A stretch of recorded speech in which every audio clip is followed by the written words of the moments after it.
My next guest, Fred Dennin WW4LL, has been participating in ham radio contests for decades. He most recently put a team together to participate in the ARRl 10-meter contest that was held in the beginning of December 2022. That team, operating under the call sign PJ4LL from Bonaire in the Caribbean, went on to win the multi-op single transmitter low power category. But getting there wasn't easy. He had planned on being in the high power category. A few things went wrong. He readjusted, and he agreed to be with me today to talk about all of that. Welcome, Fred. Thank you for joining me. Hey, Kevin. Good morning. How are you? I'm doing well. I'm glad you're feeling better. Thank you very much. So tell me when you decided that you were going to participate as a multi-op in this ARRl 10-meter contest. No, probably several months ago. I typically I maintain a calendar for virtually everything I do, and I'm a planner. And so I put all the contests that I think I want to participate in on my calendar for the entire year, a year in advance. Well, before we get too far into this, I do want to read off the score that I'm seeing on 3830. And by the way, the call sign for everybody was PJ4LL. Fred operated remotely from Bonaire, his station in Bonaire. He had 21, his team had 2131 QSOs, 234 mults, for a total score of 1.5, a little bit over 1.5 million points. Is that right, Fred? Yeah, that's right. And we ran that low power 100 watts. So tell me, once you decide that you're going to operate in a contest, what are the first things you do to prepare for that? Probably the first thing I do is I extend an invitation to this cadre of operators that I've routinely operated with and try to determine what the level of interest is in participating in a given contest. And then, after I do that, then I will go back and start looking at 3830 summary and maybe do an average over the last 3 years to establish who finished first in the top three in a given category, and I basically set a goal for what we have to achieve and kind of modify that goal based on the given propagation of today. And in other words, 3 years ago, we may have not had and didn't have the propagation on 10 meters that we're experiencing today.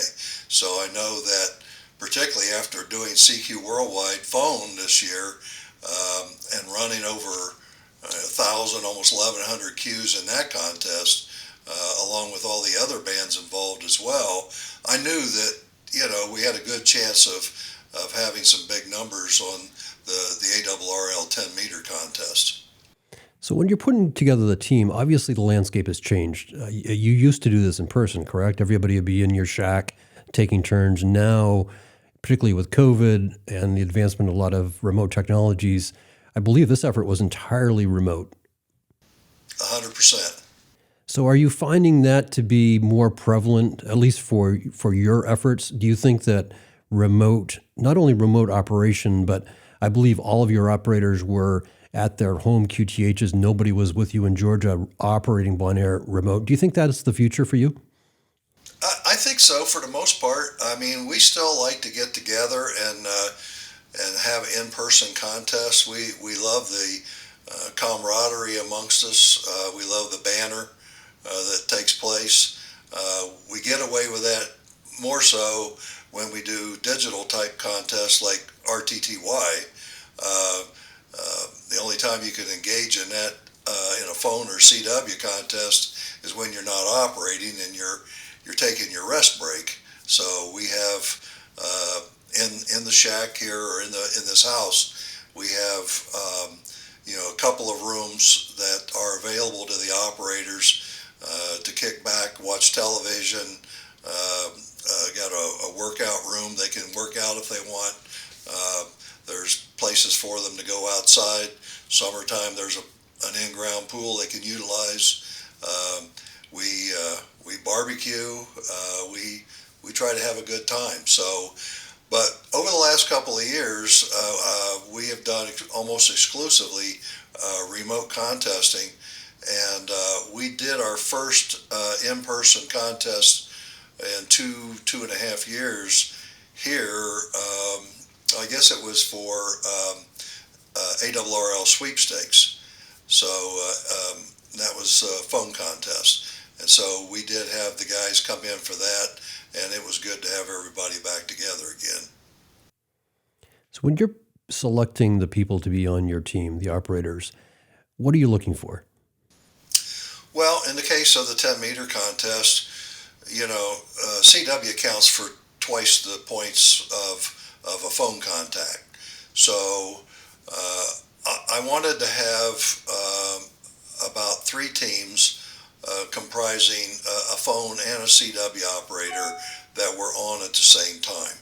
So, I got, 3 CW ops, 3 phone ops, paired them up, and then, based on the change in the propagation during the course of that 2-hour assignment that each person accepted, then we have the flexibility of moving from phone to CW or vice versa as the propagation demands. And of course, when we first start early in the morning or late at night, we're always on CW because, the CW always gets through when phone doesn't. So are you also looking for contest experience? Are the people on your team pretty experienced contesters? They are, but we bring in young people too. Not just young people, but we bring in seasoned people or older people that don't have a lot of contest experience, because if you don't help train people who have an interest in contesting, it's going to die. You don't have any continuation of interest in contesting. You don't do anything to help that facet of the hobby if you don't. So we've had we had a Georgia Tech student that came out and operated with us a few times. We've had Bryant, KG5 HVO, young man who I was introduced to probably since he was 15 years old. He's from Montgomery, Alabama, and his mom and dad would drive him up here, an hour and a half to stay here with us and contest. And he's gone on to be a phenomenal CW operator, and he's operated several times at K3LR and some of the larger contest stations. And it's a good family. He's a good kid, and he's off to college now up in Tennessee. So I still keep tabs on him though. So you make this plan months in advance. You look at the 3830 scores. You come up with a goal. You hand select the operators that you think are going to best suit, and you select the category. And what a lot of people may not know, you had planned on competing in the multi-single high power category for the ARRl 10, correct? I did until I messed up. Well, and I feel like I messed you up. The secret here is I had it on my calendar, but probably hadn't really confirmed it with Fred. So I checked with him probably an hour before the contest was going to begin, and he was kind enough to move away from his main 2B station so that I could operate single op high power unassisted for the weekend. And he, at the last minute, moved to Bonaire. And I'm really curious about that, Fred. How do you take all that planning and on a dime, an hour before the contest is going to begin, move to Bonaire, low power, and have a winning score? Well, first of all, that last minute change was my fault. So I failed to put it on the calendar, and so it's my bad. So it turns out it may have been a godsend, as it turns out anyway. Accumulating the score that we did in low power category from Bonaire. It was fairly easy for me to make the transition, because I've operated in person there probably 4 times, and then I've operated from that station remotely several times, so kind of familiar with the propagation and familiar with the antenna system and everything there. So biggest thing I had to do was just take a little bit of time to walk all the operators through changing their setup in N1MM to reflect that we were operating from PJ4 rather than from Maine. So there is a rumor that you once infamously said you would never again do a multi-op low-power contest entry. Yep, I'm guilty. We did that. I think it was actually CQ Worldwide Phone.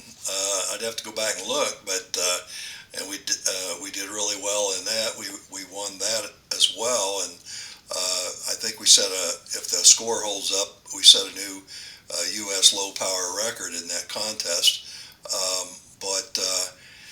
Yeah, I had guys ask me, what were you thinking, that you went low power? Well, most of the big dogs, they're all high power, and so they, it's kind of a badge of honor, I guess, when you win a high power contest more so than a low power contest.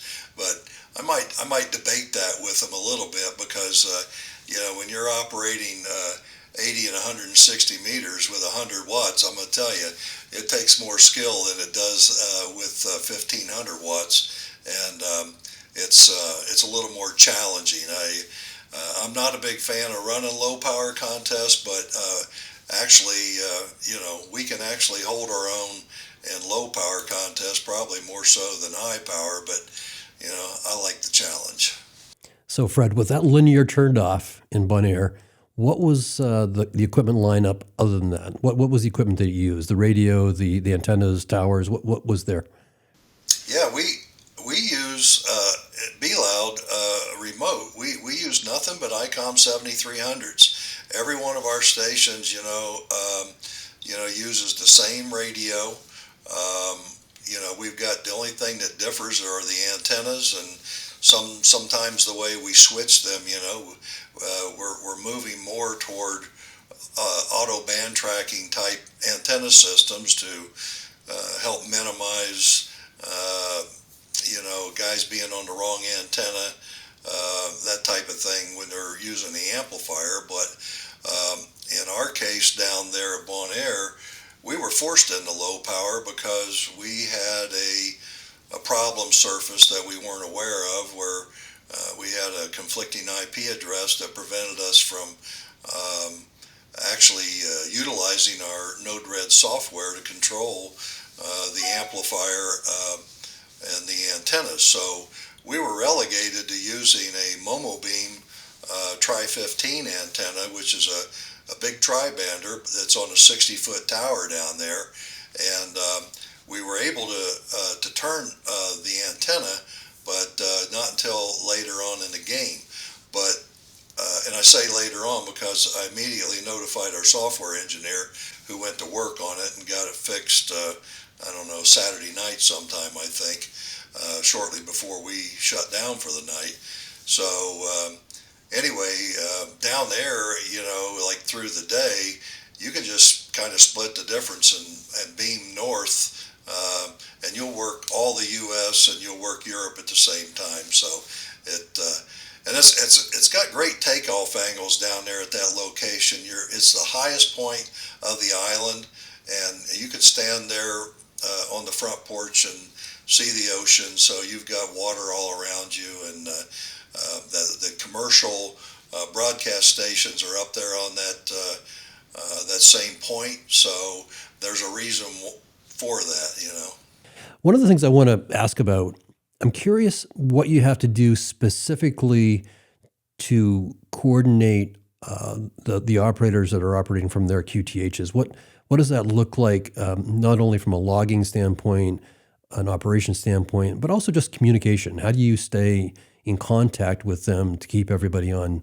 point? What we do is And there's different ways of doing it, and I've used other ways of doing it with other people and other operations. But I mean, you've got Slack, you've got um, other Google programs that you can use. We just are very simplistic about it. So we use, first of all, we in N1MM, there's a talk feature in N1MM, and by the way, N1MM is all of our networking is achieved for all the operators through a program called LogMe and Hamachi. And so we just pull up LogMe and Hamachi. Everybody logs into that, puts N1MM on the network for everyone.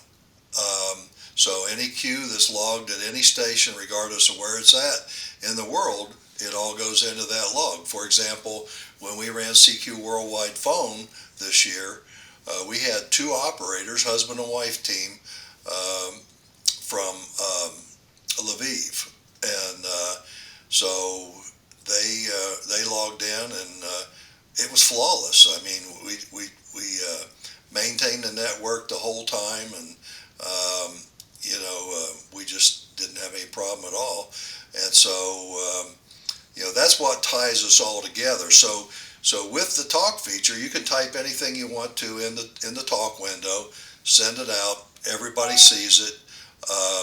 As a backup to that, we have Skype running, and so and we use Skype because of the visual ability of there's things that you can click on at the bottom of Skype that will send up hearts or flowers or whatever, and it's an attention getter. And so if a guy is not responding to you trying to reach him through voice on Skype, you can send that up and it'll normally get his attention. If not, the last resort is to call him on his cell phone. Tell me how you put the schedule together. How do you decide who's going to operate when and for how long? Well, everyone's got their strengths and weaknesses. And fortunately for us, our CW team was a good, strong team this time around. The guys are all, fairly equal, in their ability to put queues in a log. And their rates are very similar. When it comes to the phone operators, we're probably almost there as well with having similar abilities. So in terms of, I don't necessarily look at or make a determination of who's better qualified or anything like that, because most everybody is pretty similar. I operate, but I also do, I maintain an overview of what's going on in the contest. I look at, our rates.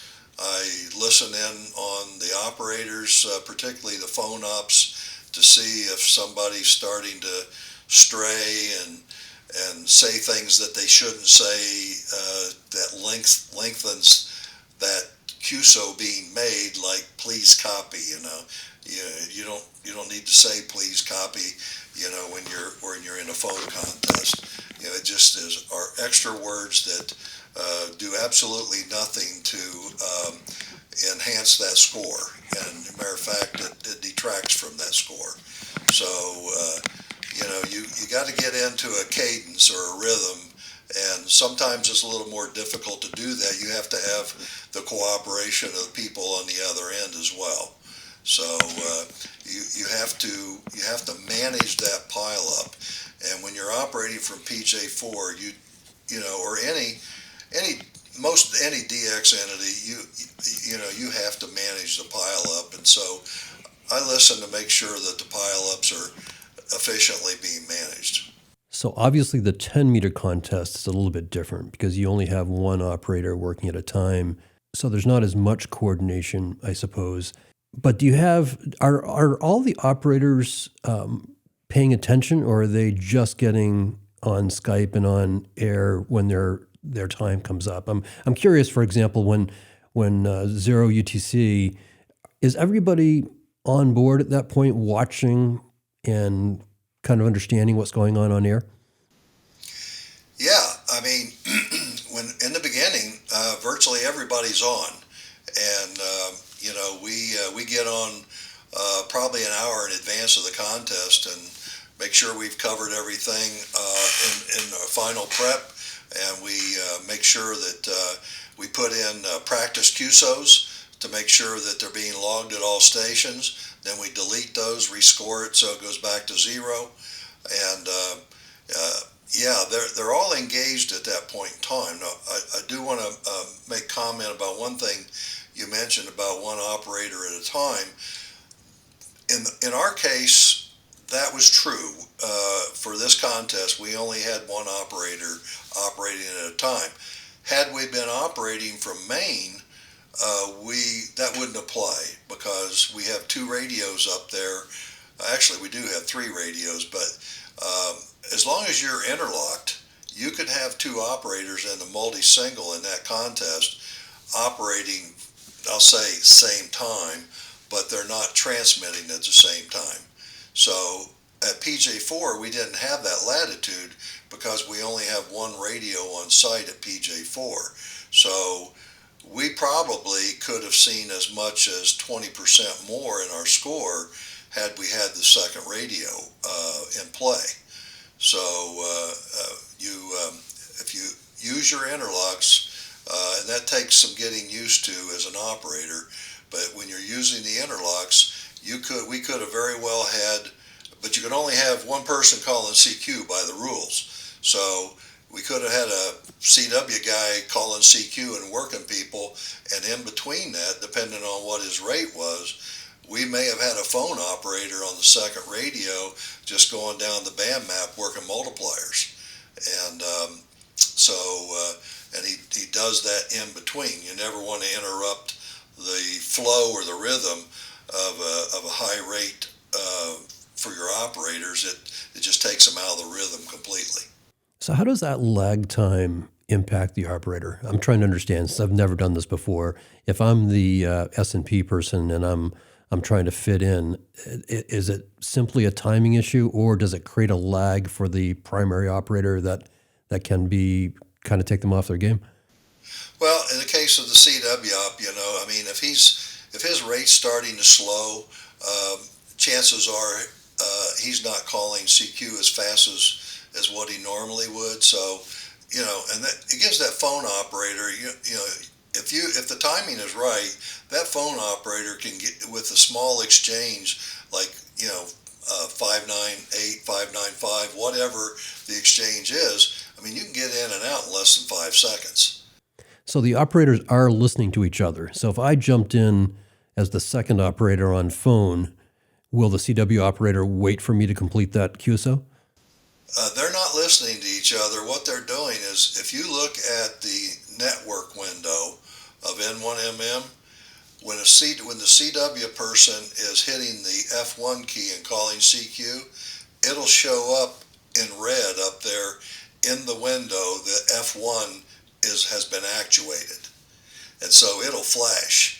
And when it stops flashing, you hit your call sign F key on phone, or you could be on CW. You could have a run guy on CW and an in-band guy on CW, or a CW op, or you can have all three of them. So let's get back to your particular effort during this weekend. Who was the first operator when you started the contest? That's a good question. See if I can remember who that. Well, I know that on phone it would have been Dennis, K4NV, and on CW, I think we started with KU8E, Jeff. And how was that first hour, if you can recall? First hour was good. I don't think we got off to a slow start. We probably lost 10 minutes or thereabouts. So it wasn't quite as good as what we could have done, but it was okay. So as you know, in my experience, my first hour was tough. I think I only made 15 QSOs, and I actually decided to take my time off. It's a 48-hour contest, for those that don't know, and you can operate up to 36 hours. So I thought, okay, this isn't working in my favor. I'm going to go to bed and get some sleep, and I'll hit it hard the next morning. And then I found out from you the next day it was a big mistake, that the band actually came around pretty aggressively after I turned the rig off. Yeah, and the only reason I know that is because, it was the propagation is, like, as I said, it's different from down there. It's different from all parts of the world. But from down there, we did not have, that first hour, we did not have good propagation to the U.S. or Europe.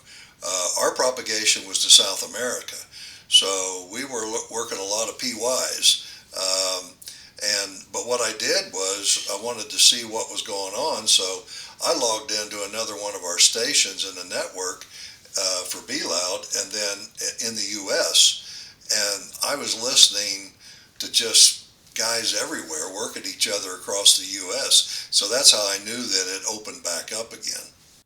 So tell me about the next morning, Saturday morning. What time do you recall starting again, and what was that like? Well, I recall vividly because I got up at 4 a.m. and I knew the band wasn't going to be open at 4 a.m. But I got up, went down, and made sure everything's functioning, and then I was listening, or not listening. I was looking at the spot activity on the band map, and by looking at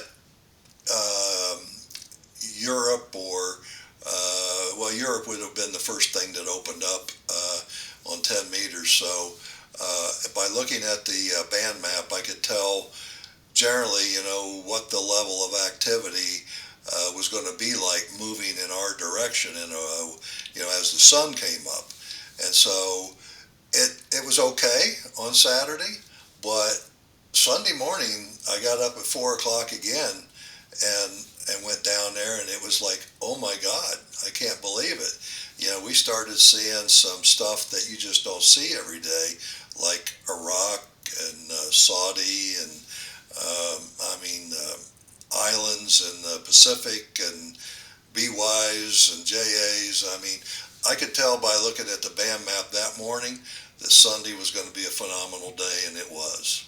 My experience was a little bit different with phone. I wasn't on CW, but I found the same thing in both regards. I was up early, pacing, waiting for the band to open up, hoping that it might open up a little bit early.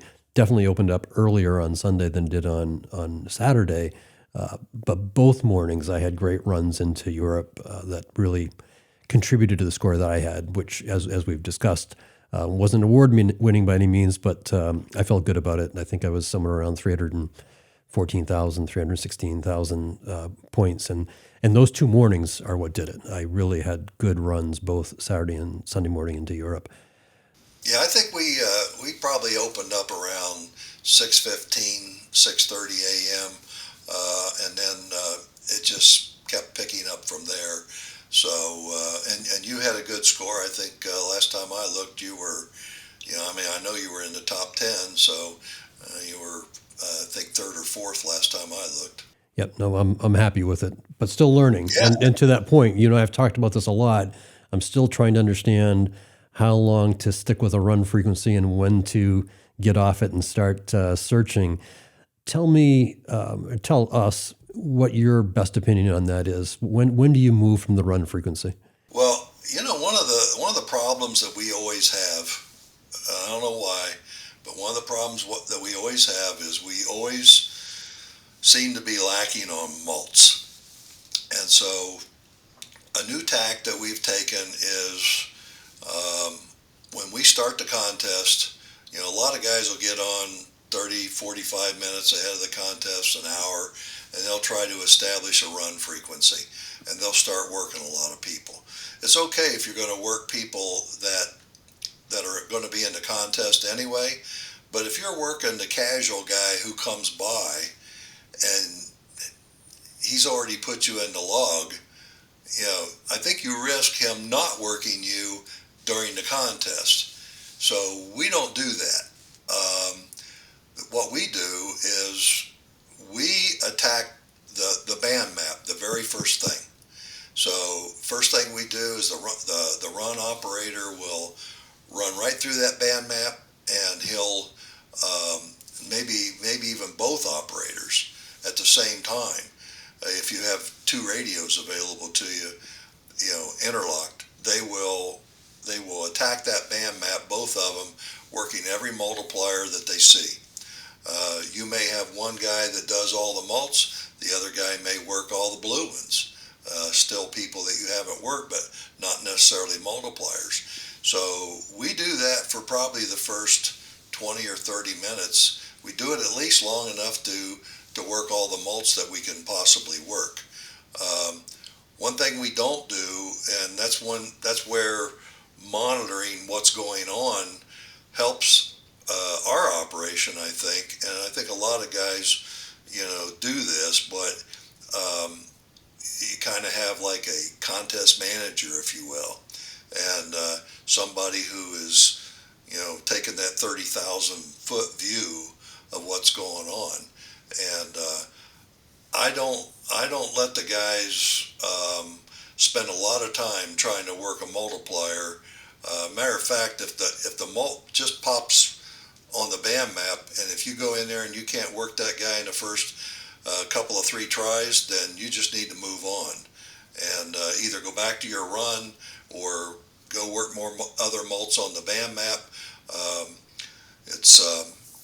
It's a little bit different when you're working an all band contest and you don't have the propagation on a band like we're seeing now on 10 and 15 meters. Back 2 or 3 years ago, if you got a 15-meter opening, you got off of 20 meters and you went to 15, and you just worked everything that you could. Because if you had that opening on Saturday, there was no guarantee that opening was going to be there Sunday. So you kind of get it while the getting's good. Well, I think I told you I experienced that with Europe on Saturday. I got a little tired with the run, actually, and started searching, and then conditions shifted, and I lost that momentum, and I wish I had just hung in there for another hour. I also had the same issue with multipliers. I wasn't paying a lot of attention to them on Saturday and ended Saturday well behind where I felt like I needed to be. But what I discovered on Sunday, just hanging in there, helped a lot. The longer I worked on Sunday, I think in the last couple of hours, I probably picked up another 7 or 8 multipliers running, not searching for them. I was just running, and they came to me. So, and I think this is another point that you've consistently made with me. Keep your butt in the seat. Don't go to bed early on Friday. Stay there. I think you also told me that your crew was pretty much ready to wrap it up on Sunday night, and you encouraged them, no, let's keep the gear on and keep talking. Tell me about that. Yeah, I mean, we had already achieved what we wanted to achieve with our target goal, and we achieved that target goal probably late Saturday night, and so we had all day ahead of us on Sunday to just keep going with the score, and so we did, and when I guess there's two ways of looking at it. When you're way ahead or you're way behind, you kind of have the propensity to say, well, I'm not going to make it to first place, or I'm not going to make it top 3, or you say, well, I've got enough now that I don't need to worry about the last 10 minutes of the contest. No, you do. You do. You got to stay with that butt in the chair and see it all the way through. So, it's just no excuses. You just do it. And and the guys understand that. Sometimes you just need somebody to give you that little nudge. Sometimes we don't dwell on the live scores scoreboard, but we do, in all honesty, look at it occasionally. And if you've got a neck and neck race going on, why sometimes that does give you the incentive to push harder. But we don't log in and participate in that. We did that one time, And the guys that we had operating at that time, who are not operating with us now, they were like a rabbit with one pellet in it, you know. They just rolled over and died. And, excuse me. So, you know, I never logged into live scores since because of that. I wish that the contest sponsors would just make that mandatory, and if they make it mandatory, I'll gladly do that. But I'd like for everybody to do that. So you know, I just like everything up front on a level playing field. Tell me what the rules are. Don't make me interpret the rules. Tell me what the rules are. You know, that's gone on in contesting for so long, where the rules. I'm a literal person, and I worked for Uncle Sam for 30 years. So everything is a literal interpretation. If you tell me XYZ, there's no spin on it. It's XYZ. So for years in a multi-single contest, I thought multi-single meant one radio. Well, it doesn't. And it took me a long time and a lot of questions, and it's just like it was a guarded secret or something, but where somebody, you know, was one up on you because of that. But I think we know the game now. I want to take you back to live scores because some people may not know what you're referring to. I believe it's onlinescoreboard.com or something like that. There's a couple of them there.